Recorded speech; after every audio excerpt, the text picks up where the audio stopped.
Hello, Alvaro here. Welcome to another PennyLane tutorial. Today, we are going to learn about an algorithm known as the Variational Quantum Eigensolver, or VQE for short. It's an algorithm that has many applications, and today we're going to code it in PennyLane in order to calculate the ground energy of a molecule. To understand VQE, we first need to remember what an observable is in quantum mechanics. In quantum mechanics, every variable is associated to a certain observable, which is usually represented by a matrix. The eigenvalues of this matrix tell us what possible values the variable can take when we measure it in an experiment. One of the most important observables in physics is the Hamiltonian. The Hamiltonian is associated to the energy, which means that the eigenvalues of the Hamiltonian tells us what possible values of the energy we can measure in that system.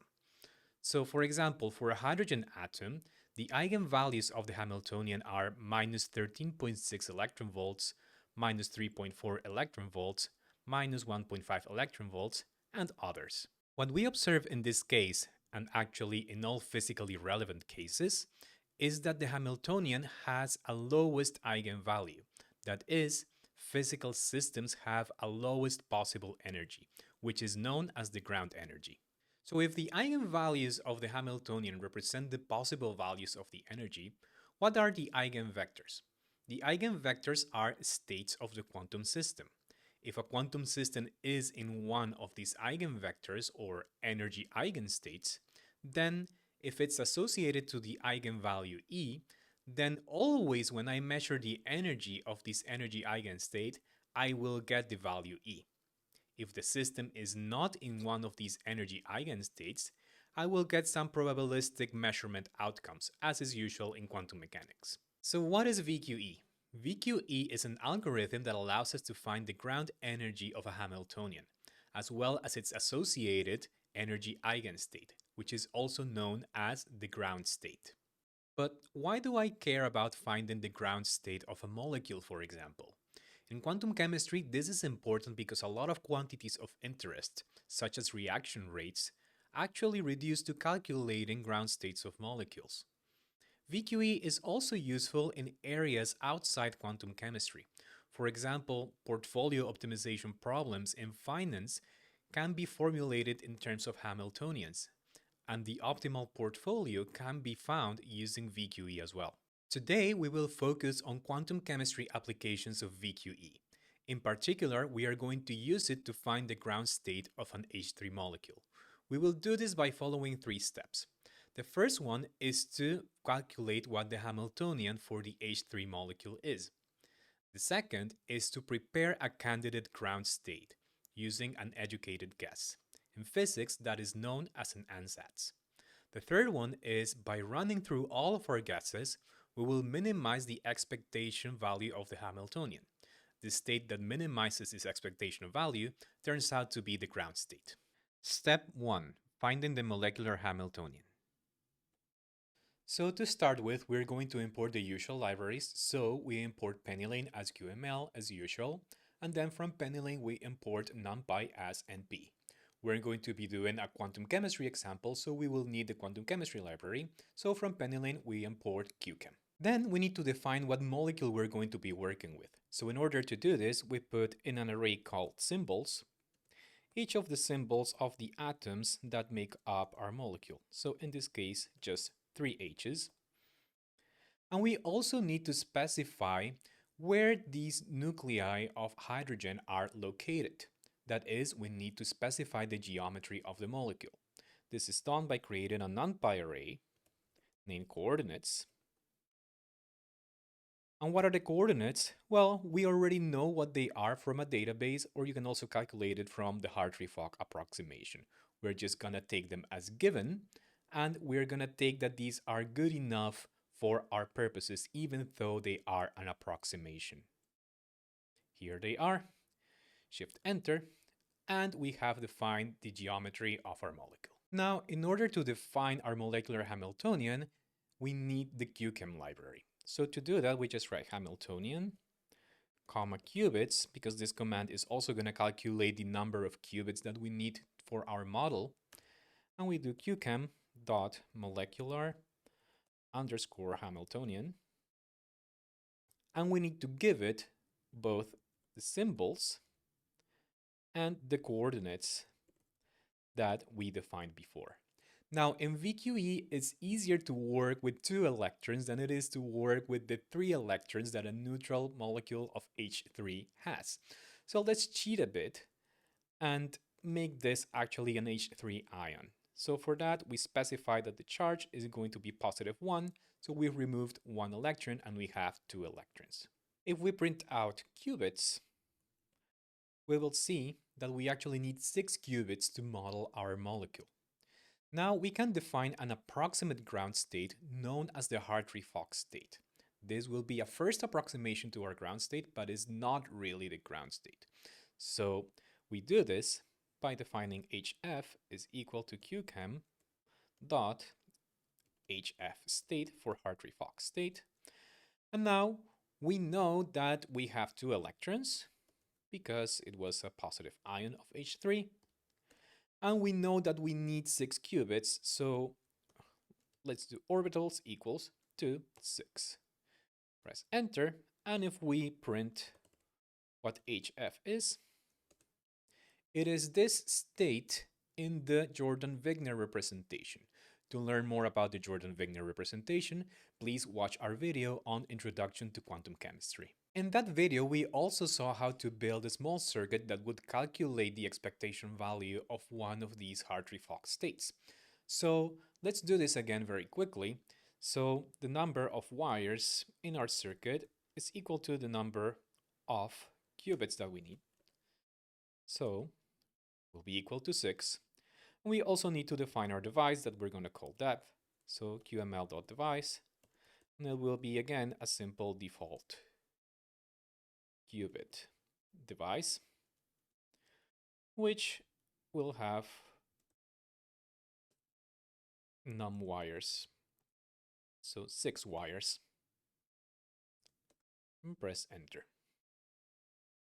Now, the circuit that we used that time is this one, so let's simply define it again.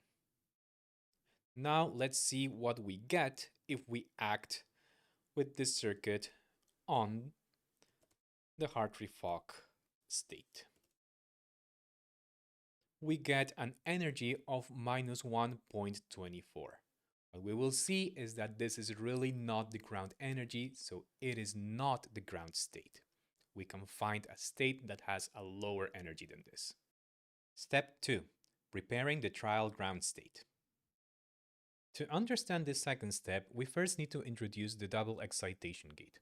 The double excitation gate takes one parameter theta, and it takes 4 qubits.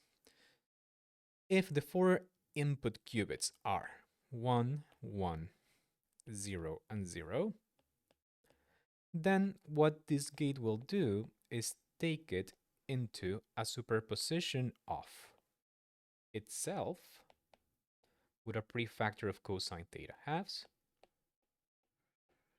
and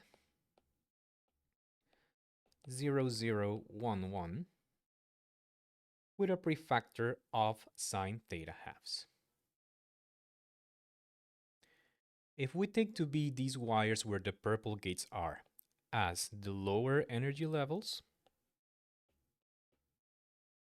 and these wires where the green gates are as the higher energy levels,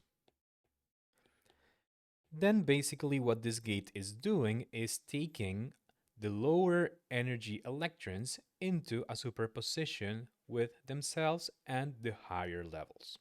This is not the only thing that this gate does, it also de-excites. So if the initial state was 0, 0, 1, 1, it would take it to cosine theta halves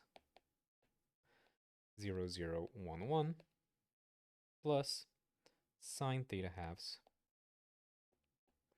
1, 1, 0, 0. So let's go to our H3. Which state should we choose as our candidate for the ground state? Remember that we are working with 6 qubits. So it should be a superposition between the Hartree-Fock state, the state with 2 electrons in the second energy level, and the state with 2 electrons in the highest energy level. But why did we choose these ansatz?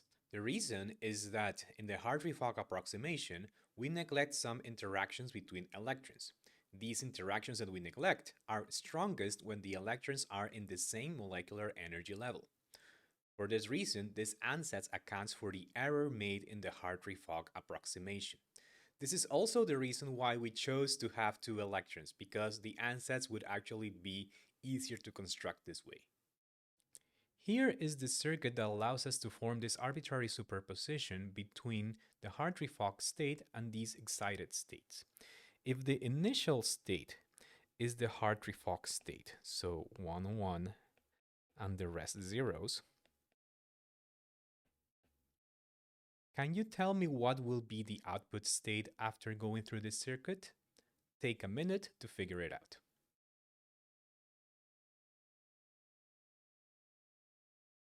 If your answer is what is appearing on the screen right now, you've got it. You've learned how to act with double excitation gates. Take a look that this is indeed an arbitrary superposition of these states with real coefficients. So with this knowledge of the double excitation gates, let's build a circuit that prepares the candidate ground state. We're going to call this circuit the ansatz. So def ansatz of some lists of parameter params, which are going to be the parameters of the double excitation gates. The state that we're going to modify with this circuit is the Hartree-Fock state. So let's prepare it with qml.basis state. And this acts on all the wires. So wires is equal to range num wires. Now we have to act with the first double excitation gate. So qml.double excitation. And this has to take in the first element in the list params and act on wires 0, 1, 2, or 3. Because this is taking the electrons in the lowest energy level to the intermediate energy level. Then we act with double excitation again, this time with params 1, and this will take the electrons in the lowest energy level to the highest energy level that corresponds to the wires 4 and 5. So this is it. Press enter, and we have defined our ansatz. Step 3. Minimizing the expectation value of the Hamiltonian. So how do we actually find the ground state?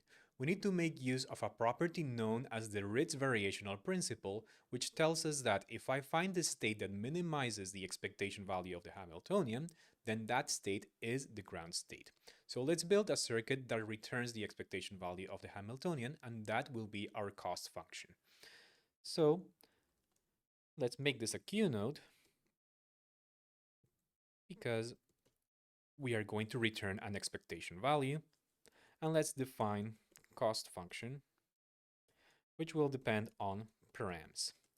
So the first thing that we need to do is prepare the candidate ground state. So we need to try among all the candidate ground states, and this ansatz depends on params. This is just the circuit that we defined before. And what we need to return is the expectation value of the Hamiltonian. So qml_exval of Hamiltonian. Now let's see if we run, what happens if we run this for a couple of parameters. So cost function of 0.1, 0.1. And as we see, we get an energy of minus 1.26, which is smaller than minus 1.24 for the Hartree-Fock state. Just by trying out something, we've already found a state that has a lower energy of what was supposed to be the ground state. So now we need to minimize the expectation value of the Hamiltonian. That is, we need to optimize our cost function circuit. In order to do this, we need to be familiar with some circuit optimization techniques, so take a look at our Optimizing Quantum Circuits with PennyLane video for more information about this. Here I have basically the same code that Catalina used in that video, except that I will be storing the values in an energy and angle array, so the energy has the values of the expectation value of the energy as I go through different parameters for the double excitation gate. These parameters are stored in the array named angle. And then every 2 steps, I will be printing what the energy is. I already know that these will converge in 20 steps more or less, so I have kind of cheated and just set the number of max iterations to 20, but in your case for a different molecule, it may take more steps. So let's run this and see what we get.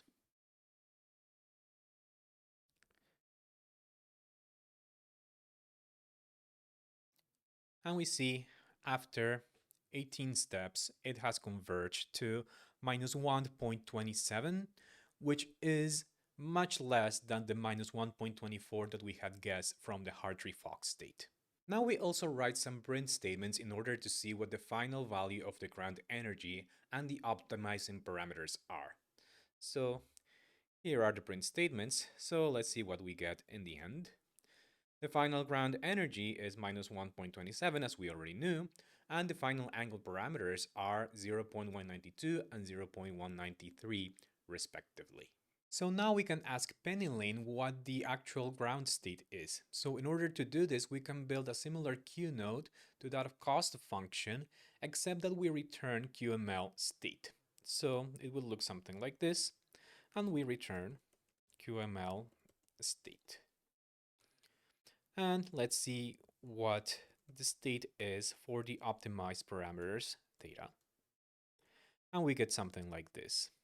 If you are careful enough, you will see that the state corresponds to what I'm showing you on the screen right now. So that's it. We've used VQE to find the ground state of an H3 molecule. VQE has more applications than this, even within quantum chemistry. For example, we did assume what the equilibrium geometry of the molecule was, but in fact, you can also use it to find this equilibrium geometry. Check the tutorial down below to see how this is done. Do give us a thumbs up if you found this video useful, and subscribe for more quantum computing videos. Thank you for watching.